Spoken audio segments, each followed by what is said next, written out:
الحمد لله نحمده ونستعينه ونستغفره ونعوذ بالله من شرور أنفسنا ومن سيئات أعمالنا.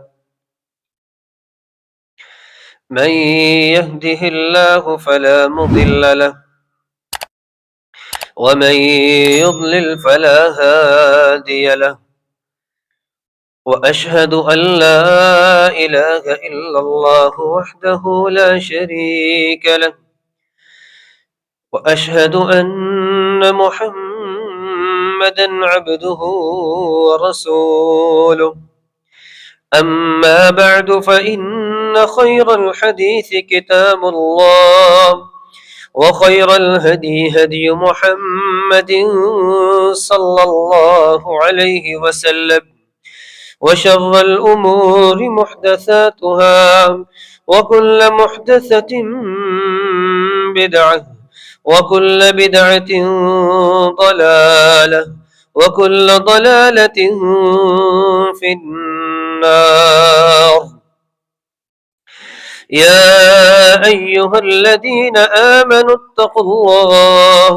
اتقوا الله حق تقاته ولا تموتن إلا وأنتم مسلمون.